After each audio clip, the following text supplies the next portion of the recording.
আপনারা সারা জীবন শুনে এসেছেন যে জিন মানুষকে পরিস্থান শহরে নিয়ে যায়, কিন্তু আমি একটা সত্য ঘটনা আজ আপনাদের সাথে শেয়ার করব।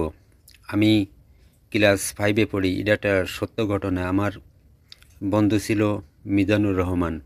এই মিজানুর রহমান দেখতে খুবই সুন্দর ছিল, সুন্দর চেহারাবান ছিল। তাই একদিন এই মিজানুর রহমানকে হঠাৎ সন্ধ্যার দিকে খুঁজে পাওয়া যাচ্ছে না। অনেক খোঁজাখুঁজি করেও মিজানুর রহমানের কোনো খোঁজ আমরা কেউ মিলাতে পারিনি।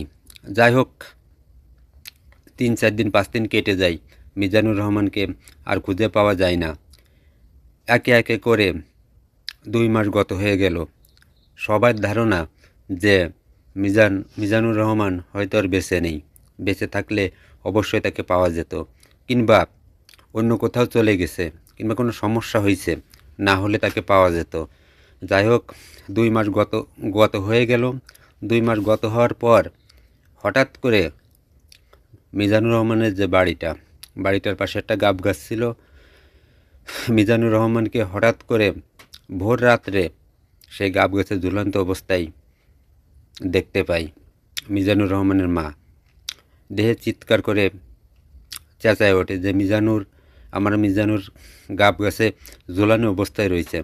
এবার চিৎকার শুনে আশেপাশের লোকজন চলে আসে এবং ছুটে এসে দেখে যে সত্যি গাব গাছে ঝুলন্ত অবস্থায় রয়েছে।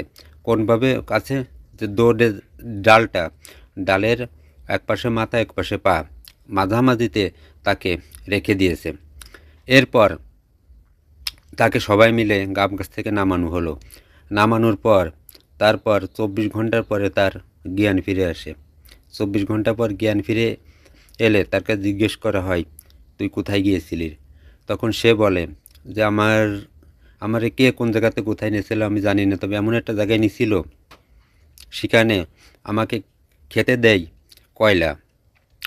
আর এই কয়লা তো আমি খেতে পারি না। কান্নাকাটি করার পর তারপর সেখান থেকে আমারে কোনভাবে কী কায়দায় আমাকে এইখানে এনে রেখে দেয় আমি নিজেই বলতে পারি না। যাই হোক, যারা বোঝে, যারা জানে, তারা অনেকে বলা বলি করে যে তাহলে তো পরিস্থান শহরে নিয়ে গিয়েছিল। সে পরিস্থান শহর থেকে তাকে 2 মাস পর ফিরিয়ে দেয়। এই ঘটনাটি আসলে সত্য ঘটনার এক বিন্দুও মিথ্যা নয়।